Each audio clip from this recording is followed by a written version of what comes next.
If you're an author or plan to be one, get excited because this podcast is for you. Book Marketing Mentors is the only podcast dedicated to helping you successfully market and sell your book. If you're ready for empowering conversations with successful marketing mavens, then grab a coffee or tea and listen in to your host, international best-selling author Susan Friedmann. Before I introduce you to today's guest expert, I have some exciting news to share. At long last, the Book Marketing Mentors Premium membership is a reality. This is a brand new membership site that's going to give you even more tips, techniques, and insider secrets from the experts. When you become a premium member, you're going to enjoy even more valuable ways to use your book to make money and thrive as a trusted expert authority in your field. As a premium subscriber, you'll get exclusive access to even more of my book and author marketing proven strategies, tools, ideas, and tips to help you market and sell more books. You'll get monthly exclusive deep dive discussions with some of the best guests I interview on the Book Marketing Mentors podcast. And then finally, how would you like me to interview you?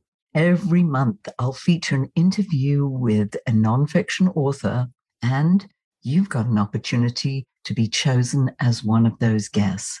Check the show notes for a link and join the Book Marketing Mentors Premium membership today so that you can also take advantage of the special introductory price. Now let's get on with the show so that you can meet this week's guest expert and mentor. Welcome to Book Marketing Mentors, the weekly podcast where you learn proven strategies, tools, ideas, and tips from the masters. Every week, I introduce you to a marketing master who will share their expertise to help you market and sell more books. Today, my special guest is Susan Crossman. Susan helps spiritually focused coaches, leaders, and innovators write and publish their books that make a difference in their businesses and in their world. She does this through a variety of high-impact one-on-one and group coaching programs that are profound, inspiring, and fun. She takes great joy in fulfilling her mission of supporting more peace on the planet, and she believes that a well-written book can be a powerful force for good in our world. Susan, what an absolute pleasure it is to welcome you to the show, and thank you for being this week's guest expert and mentor.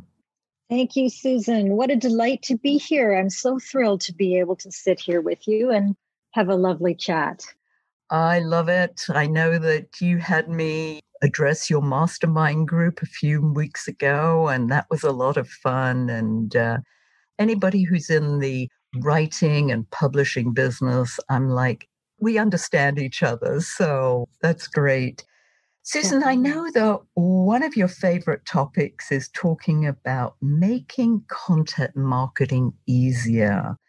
Easy is one of those like juicy, irresistible, and motivational words. Let's delve deeper into how can we make content marketing easier.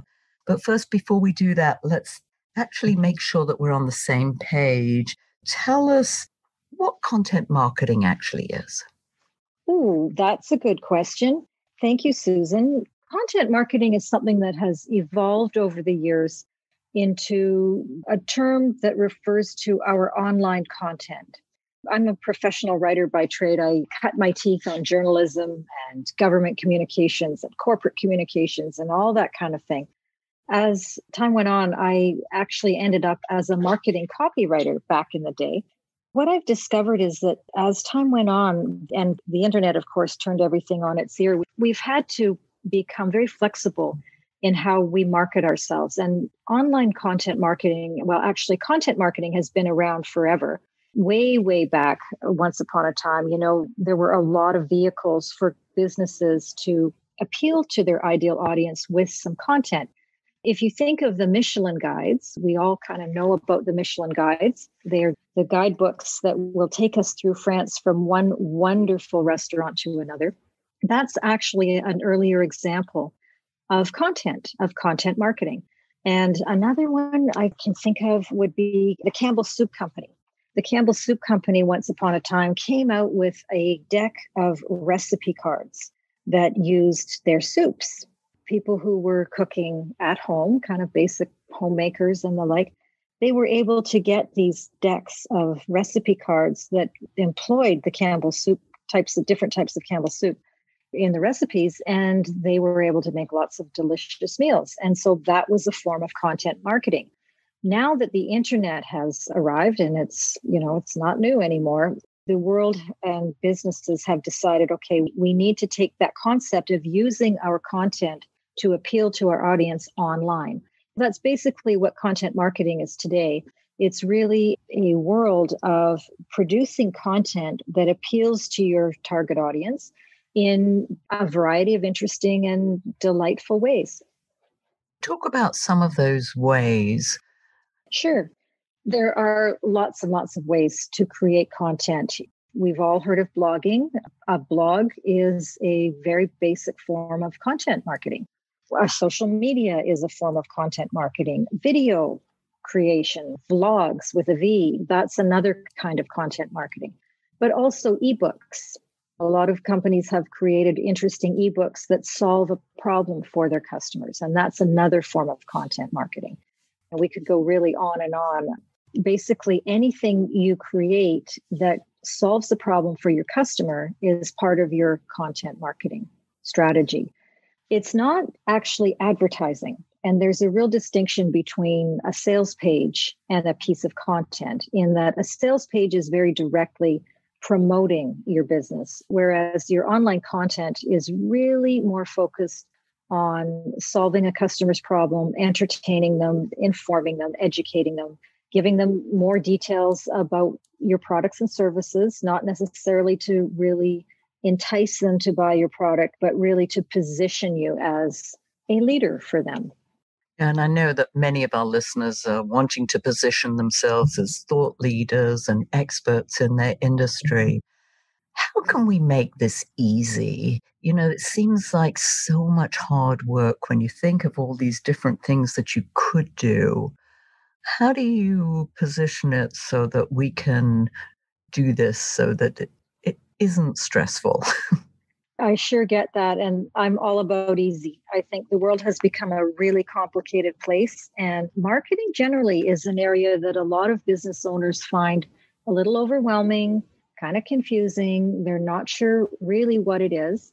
I guess I start to facilitate this whole project with a mindset piece. And part of the mindset is, well, what is marketing? And a lot of business people, surprisingly, don't really know.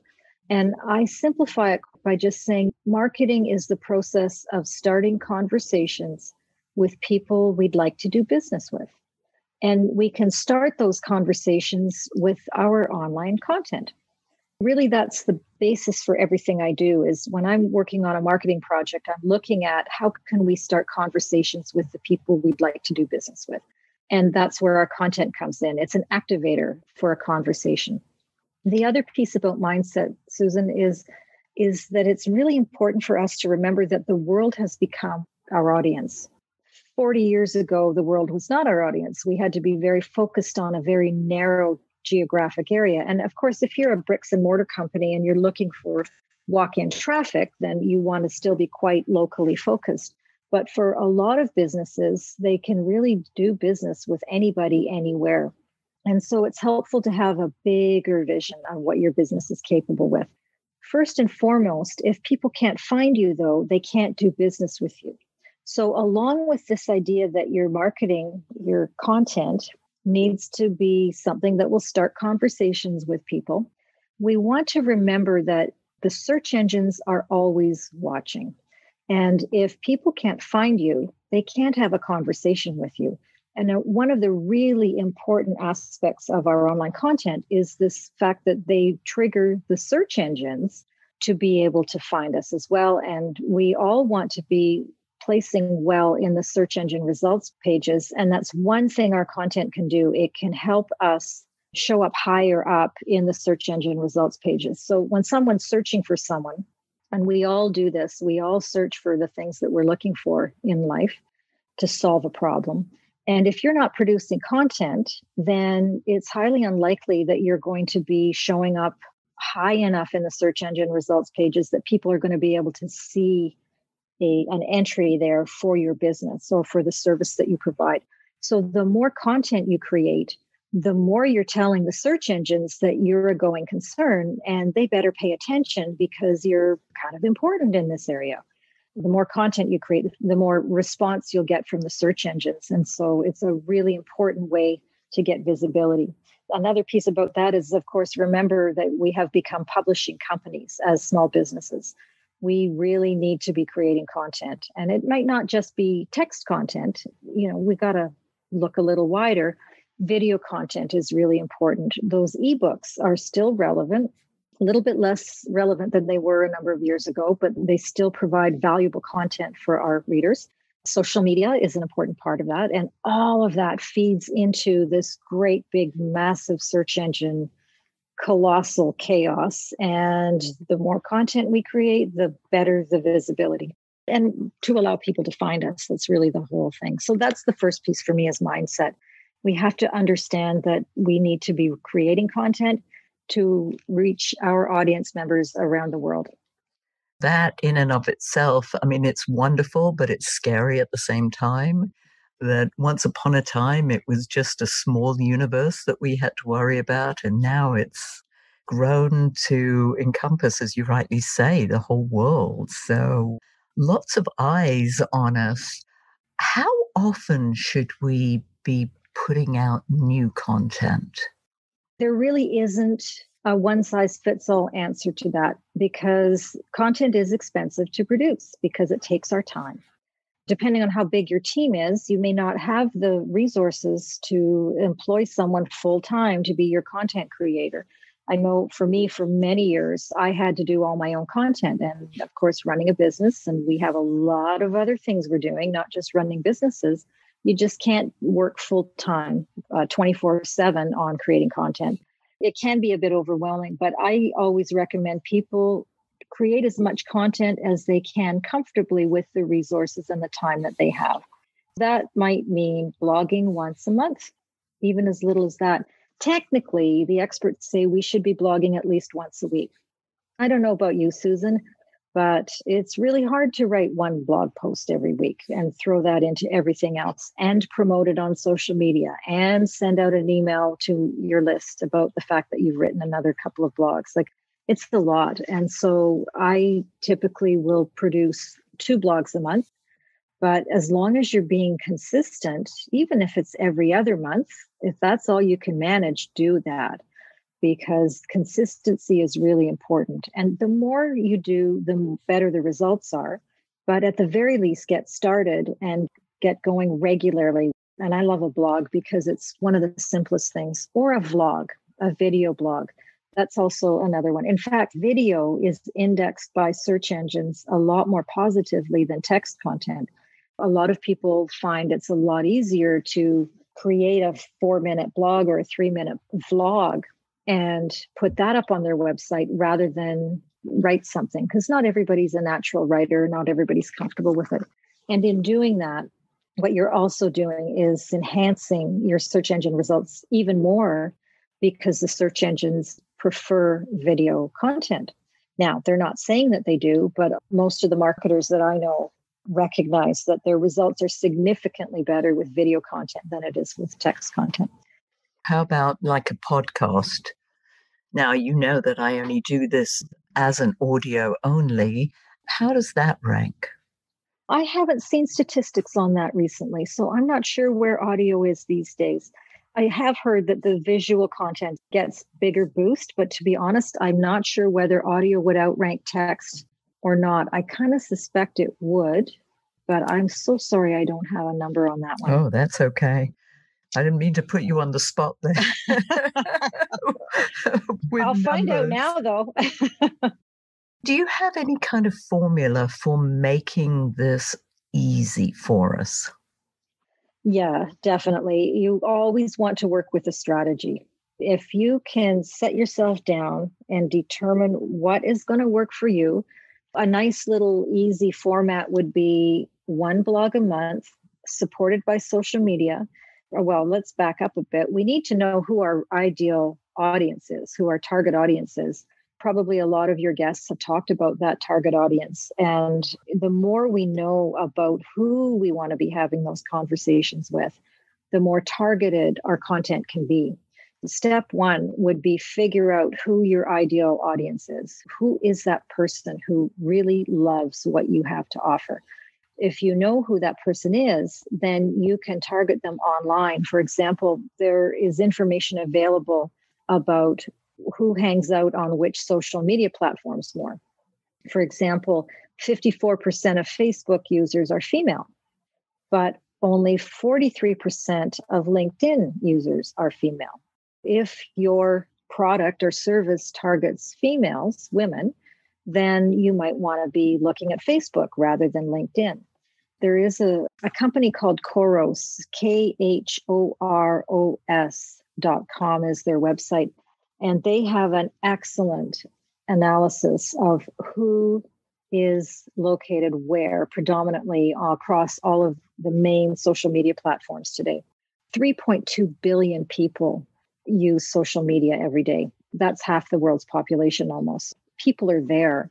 You can do a bit of an analysis to figure out, okay, who's your ideal audience and where are they going to be found online in terms of social media platforms. Your social media is a form of content as well. Your content on social media really matters, but you want to make sure you're putting your resources in the locations where your audience tends to hang out.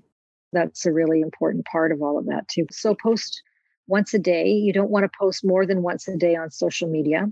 You can get an automator, an automation tool, and we use Hootsuite, Hootsuite. Hootsuite is a tool where you can schedule your posts, and it's lovely. It saves so much time. And the challenge is that the search engines don't like that. We've found in our business that LinkedIn doesn't like you to use a tool. They will penalize you for using a tool in terms of giving you more credibility on the site, not credibility, but showing your posts to your audience. LinkedIn for sure is one of the platforms that likes you to post manually. That's all very well and good, but you know what? It takes a lot less time to post on Hootsuite. So you have to balance this idea of convenience versus results. In my business, we've made the decision that some of the things that we post, we do manually, and some of them we schedule. We're getting good results with that balance that we have. So we're quite happy with using the scheduler. But that's one tool, Hootsuite, that you can use. Another one is something called Buffer. There are all kinds of them. Sprout Social's another one. You just get yourself a profile on these tools, these platforms, and they can help you schedule what you want to do. That helps. That's really convenient. Your blog content, I'd say you want to create new content at least once a month at the very minimum, but if you can do it once a week, great. Social media, ideally once a day. Creating articles, that's another one. Well, you can spend an unlimited amount of time creating content, but articles are good. One of the things that we post on our social media feed are quotes, great quotes, interesting quotes by people. Infographics are another one. People love infographics. You might want to create polls, poll your audience. People like those too. Industry research is another one. Maybe you came across a really interesting article in a news site somewhere that really is important, has important information for your audience. Put that in your social media. Occasionally, you can produce posts that promote your business. What they say is if you're working on social media, if you have a social media strategy, you don't want to have any more than 20% of your posts promoting your business. People don't really want you shouting at them with how great your business is. And that's not the point of content anyway. The purpose of content is to really position you as a thought leader and give valuable information to your audience so that they see you as someone who can provide value to them. It's not so much about the advertising part, although why wouldn't you promote your business on social media? Well, that's it. I mean, people want to. I mean, they want you to know who they are and what they do. Somehow, subtly, you need to drop those little tidbits in, those like sound bites almost, whether it's an article or... Yeah. But again, start with a strategy. Just see what your resources are with time and money. You can hire a VA to help you if you like. That's always another option. But figure out what your resources are and then determine out of that what your content needs to be. If you're going to be blogging once a month and that's all you can see your way to, that's okay. Just do it regularly. Whatever you do it regularly. There is nothing worse than going to someone's website and seeing their blog and seeing that there were 5 posts in 2016 and nothing since then, because it makes you look dated. It looks like you've almost gone out of business. If you're going to do it regularly. So when someone comes to your site, they can see, oh, there's been a blog every month. Wow, that's really great. They're consistent. People like consistency. Same with your social media.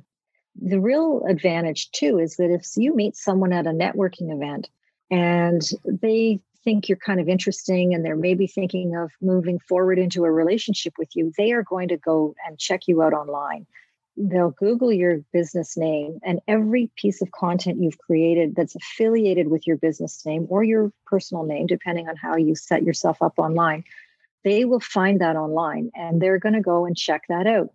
If they go to LinkedIn, for example, and they discover that, your LinkedIn profile is 3 jobs out of date, that's not going to reflect well on you. So keep your profiles up to date as well on social media so that it does say the right things about you and positions you properly in your business.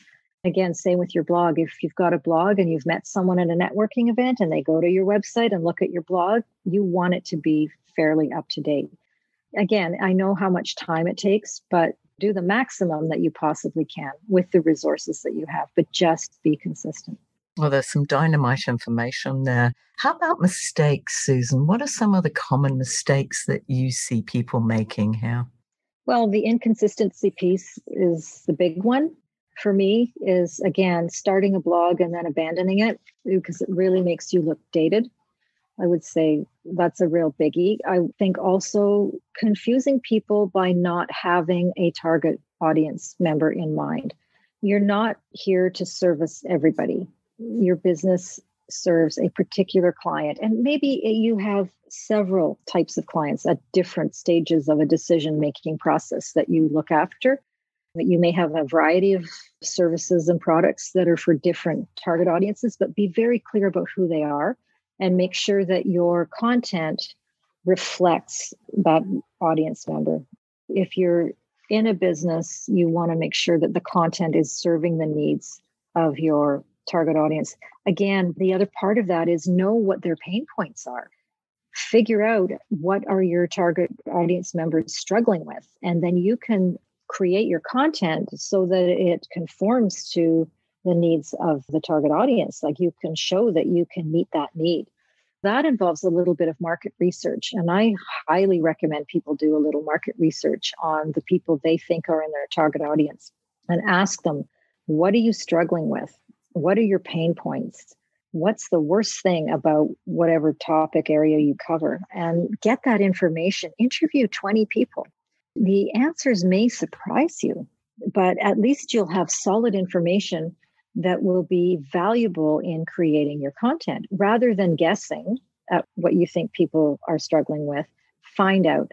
I've done that a number of times when I made some assumptions about what I thought my target audience was. Certainly way back when I first started blogging, which was probably around 2010 or 11, a long time ago now, I was cheerfully blogging away and getting absolutely no results with my blog until I started to tune in to who I wanted to do business with. That's when I got much more serious. It took me a number of years to really get serious about that. And I'm in marketing, I know better. That's my big mistake. I was lazy, is I think what that came down to. But once I got quite clear about my target audience, then I was able to create blogs that really focused on what their needs were. And that would be a big piece of information and advice there too. It's all a learning. You know what, Susan? And this world is changing all the time. The online world is shifting and it's very hard to keep up. And so another little tidbit I would toss around here is don't beat yourself up if you're not doing everything you think you're supposed to do. The marketing gurus hold a very high bar for us. I think it is virtually impossible to do everything unless you have a team. If you don't have a dedicated team to look after your online content, just do the best you can and work towards expanding that. And know that it really does work if you follow a pretty good strategy, or at least a consistent strategy that includes the blogging, the videos, social media at the very least. A little email marketing is good too. Do the minimum that you can, but do it consistently and do it according to a plan. You don't want to waste money, and we don't want to waste time. The more targeted you are, the more successful you'll be.